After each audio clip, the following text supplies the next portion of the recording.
Dear students, अपन class 12th electromagnetic induction chapter के motional EMF topic की एक प्रॉब्लम को डिस्कस कर रहे हैं। बिल्कुल इजी प्रॉब्लम है, मैं एक बार आपके सामने रीड कर लेता हूँ, फिर अपन इस प्रॉब्लम को समझते हैं। एन एयरक्राफ्ट, क्वेश्चन कह रहा है कि एयरक्राफ्ट है with a wing span of 40 metre.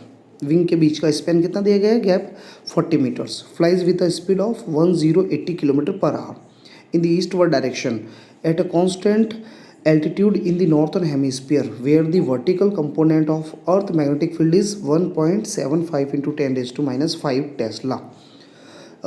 अर्थ का जो मैग्नेटिक फील्ड होता है किसी भी प्लेस पर, उसके दो कंपोनेंट्स होते हैं। एक होता है हॉरिजॉन्टल कंपोनेंट जो हॉरिजॉन्टल डायरेक्शन में होता है, और दूसरा कंपोनेंट कौन सी डायरेक्शन में होता है? वर्टिकल कंपोनेंट होता है, जो वर्टिकल डायरेक्शन में होता है। ये वर्टिकल कंपोनेंट ऑलवेज डाउनवर्ड होता है और हॉरिजॉन्टल कंपोनेंट जो है वो हॉरिजॉन्टल डायरेक्शन में होता है। ठीक है ना? तो अपन इस प्रॉब्लम को साइड में ले लेते हैं थोड़ा सा। देखो आपको क्या क्या अवेलेबल है इस क्वेश्चन के अंदर बच्चों।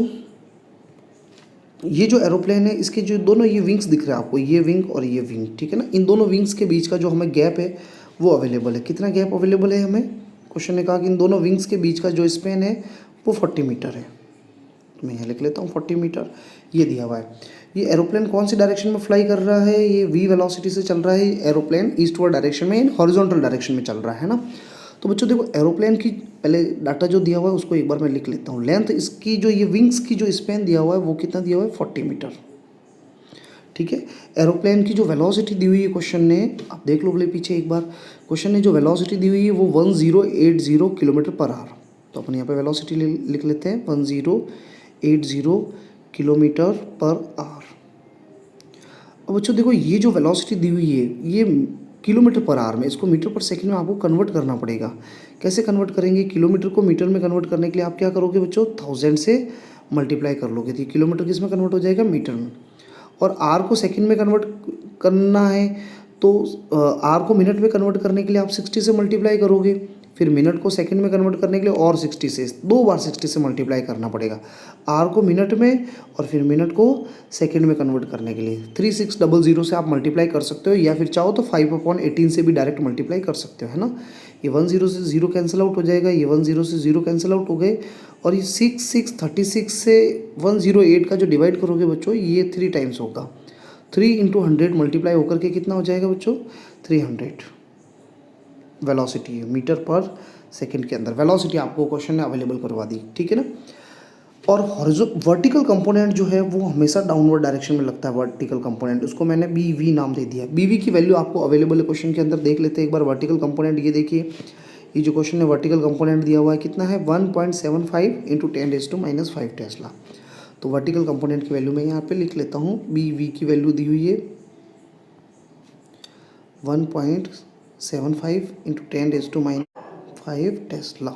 क्लियर? ये सारा डाटा अवेलेबल। अब बच्चों देखो, मैं थोड़ा सा आपको वापस उस डायग्राम पे लेकर के चलता हूँ। इस डायग्राम को आपको गौर से देखना है बच्चों। देखो, ये एरोप्लेन की जो मोशन है, जैसे ये आपके पास है एक्स डायरेक्शन, ठीक है। ये ऊपर वाली डायरेक्शन जो है इसको हम कौन सी डायरेक्शन कहते हैं? Y direction. और ये जो है सामने वाली जेड डायरेक्शन है। क्लियर? ये 3 डायरेक्शन। देखो, ये जो एरोप्लेन की जो मोशन हो रही है, ये जो एरोप्लेन जो फ्लाई कर रहा है, ये एरोप्लेन इधर की तरफ फ्लाई कर रहा है, और ये कौन सी डायरेक्शन में फ्लाई कर रहा है? हॉरिजॉन्टल डायरेक्शन में। तो इसकी वेलोसिटी एक्स की तरफ है, ये एक्स डायरेक्शन में जो वेलोसिटी है ना, वेलोसिटी एक्स डायरेक्शन में है।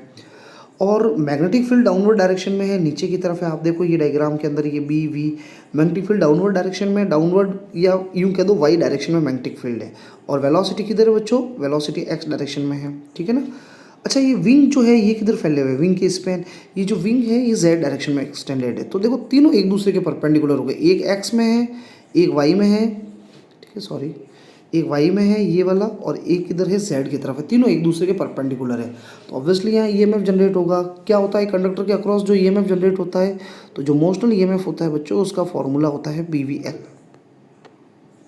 अब बी की जगह यहाँ पे जो बी है ना, पूरा मैग्नेटिक फील्ड नहीं आके उसका वर्टिकल कंपोनेंट आएगा, अर्थ का वर्टिकल कंपोनेंट। हॉरिजॉन्टल मोशन में आप वर्टिकल कंपोनेंट काम में लेते हो, और ये वर्टिकल मोशन होती ना अगर, तो हॉरिजॉन्टल कंपोनेंट काम आता है। तो बी की वैल्यू कितनी है बच्चों? 1.75 × 10⁻⁵, ठीक है, टेस्ला। और वी वेलोसिटी कितनी है बच्चों? अभी जस्ट अपन ने लिखी है 300। ये देख लीजिए एक बार, ये देखो वेलोसिटी मैंने निकाली हुई 300 है ना। और इनटू लेंथ, लेंथ कितनी दी हुई क्वेश्चन ने, लेंथ आपको देख लो आप यहाँ पर, लेंथ आपको दी हुई है 40 मीटर की क्वेश्चन यहाँ पर। तो मैं यहाँ एल की वैल्यू कितना लिख लेता हूँ 40। ठीक है, अब बच्चों आप इन सबको मल्टीप्लाई करो। आप जैसे पॉइंट हटाओगे तो कितने जीरो आ जाएंगे, 2 जीरो आ जाएंगे। 2 जीरो से 2 जीरो कैंसिल आउट हो गए बच्चों 300 के। तो बच्चों अब अपन इन सब का मल्टीप्लाई करेंगे। क्या क्या रह गए हैं ये मैं उस पेज पे लिख लेता हूँ। E equal to 175 into 10⁻⁻5 into, देख लेते हैं एक बार पीछे, 3 है और इंटू 40 है, 3 इंटू 40। ठीक है बच्चों, 3 और 4 ये जो मल्टीप्लाई होंगे 12 हो जाएंगे। 12 को 175 से मल्टीप्लाई कर दो और फिर ये 10⁻⁻5 में ये ज़ीरो एडजस्ट कर लेना।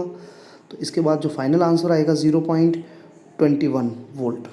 ठीक है बच्चों, तो ये बहुत इजी न्यूमेरिकल प्रॉब्लम थी। ऐसी और आपको प्रैक्टिस के लिए प्रॉब्लम्स अवेलेबल होगी, आप इसको खुद एक बार अपने लेवल पर सॉल्व करें। Thank you.